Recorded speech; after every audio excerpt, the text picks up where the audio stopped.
और एक और केस है जिसका नाम एक बार फिर से सब लोग ले रहे हैं। असल में 7 साल बीत गए लेकिन निर्भया के घर वाले अब भी इंसाफ के लिए दर दर भटक रहे हैं।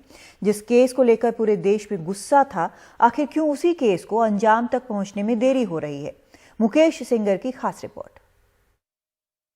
तो आपको इसके अंदर बात में शामिल होना चाहिए। महिला सुरक्षा को लेकर एक बार फिर लोग सड़कों पर हैं, लेकिन 7 साल से ये मां अपनी बेटी के हत्यारों और बलात्कारियों को सजा दिलवाने के लिए कड़ा संघर्ष कर रही है।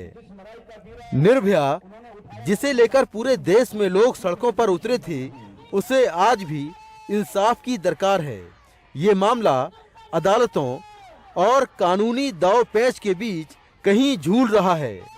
निर्भया के परिवार के लिए 7 साल का ये संघर्ष आसान नहीं रहा।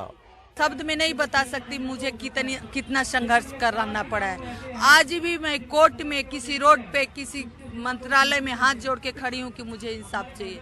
तो मैं शब्दों में नहीं बयां कर सकती, लेकिन मैं भी इंसान हूँ, मुझे बहुत दिक्कत हुई। 7 साल से मैं कोर्ट में यही प्रूफ कर रही हूँ कि मेरे बेटी के साथ क्राइम हुआ था, और वो यही प्रूफ करते हैं कि हमने कुछ भी नहीं किया था। 16 दिसंबर 2012 की इस वारदात में पुलिस ने एक नाबालिग समेत 6 आरोपियों को पकड़ा था, लेकिन मार्च 2013 में एक आरोपी राम सिंह ने खुदकुशी कर ली। मामला फास्ट ट्रैक कोर्ट में चला और तमाम अड़चनों के बाद भी 9 महीने में ट्रायल कोर्ट ने सभी 5 बालिग आरोपियों को फांसी की सजा सुना दी। इसके बाद 3 मार्च 2014 को हाई कोर्ट ने भी इनकी फांसी की सजा बरकरार रखी, लेकिन उसके बाद 2 साल तक ये केस सुप्रीम कोर्ट में पेंडिंग रहा। किसी ने इसे मेंशन नहीं कराया। यहाँ पर हम स्टेट की नेग्लिजेंसी कहेंगे, क्योंकि स्टेट को इनिशिएटिव लेना चाहिए था कि 2 साल के करीब ये केस सुप्रीम कोर्ट में पेंडिंग रहता है, कोई इस केस की मेंशनिंग नहीं कराता है। देन आफ्टर मैं 15 में जाती हूँ सुप्रीम कोर्ट निर्भया के पेरेंट्स के तरफ से इस केस की मेंशनिंग करवाने कि आखिर ये केस है कहाँ, अभी तक इस पे इनिशिएटिव कोई क्यों नहीं लिया जा रहा है। जुलाई 2016 में सुप्रीम कोर्ट में इस मामले की सुनवाई शुरू हुई और सुप्रीम कोर्ट ने करीब 11 महीने सुनवाई करने के बाद दोषियों की फांसी की सजा बरकरार रखी। उसके बाद 3 दोषियों ने सुप्रीम कोर्ट में रिव्यू पिटीशन लगाई, जो 9 जुलाई 2018 को खारिज हो जाती है। कानून के मुताबिक जेल प्रशासन को इसके बाद दोषियों से कहना चाहिए था कि वो दया याचिका लगाना चाहते हैं तो लगा दें, लेकिन ऐसा वक्त पर नहीं कहा गया, जिसकी वजह से 6 महीने और देरी हो गई।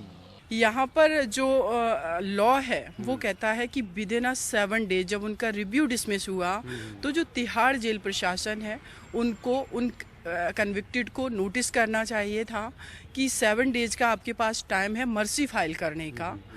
तो आप अगर मर्सी में जाते हैं ठीक है, अगर नहीं जाएंगे देन हम कोर्ट को अप्रोच करेंगे कि इनका जो डेथ सेंटेंस है उसका एग्जीक्यूशन किया जाए। इसके बाद 13 दिसंबर 2018 को पटियाला हाउस कोर्ट में सीमा ने अर्जी लगाकर केस से जुड़ी जानकारी मांगी। तब कोर्ट ने तिहाड़ जेल प्रशासन को नोटिस जारी कर स्टेटस रिपोर्ट मांगी। फिर एक आरोपी अक्षय कहता है कि उसे रिव्यू पिटीशन फाइल करनी है, जबकि रिव्यू फाइल करने के लिए 13 दिन का समय होता है। इसके बाद इसी साल अप्रैल में विनय शर्मा ने क्यूरेटिव पिटीशन लगाई, लेकिन वो खारिज हो गई। फिर 4 नवंबर 2019 को विनय शर्मा मर्सी पिटीशन लगाता है, जो अब राष्ट्रपति के पास है। इस दौरान कई जज बदले, कोर्ट की छुट्टियां रहीं, जिससे मामला ठंडे बस्ते में पड़ा रहा। अब 13 दिसंबर को मामले की अगली सुनवाई है। अदालत की चौखट और कानूनी पहलुओं से गुजरता हुआ ये मामला अब अपने आखिरी पड़ाव पर है। उम्मीद की जाए कि पीड़ित परिवार को अब इंसाफ के लिए ज्यादा इंतजार नहीं करना होगा। नई दिल्ली से कैमरामैन अशोक महाले के साथ मैं मुकेश सिंह, NDTV इंडिया।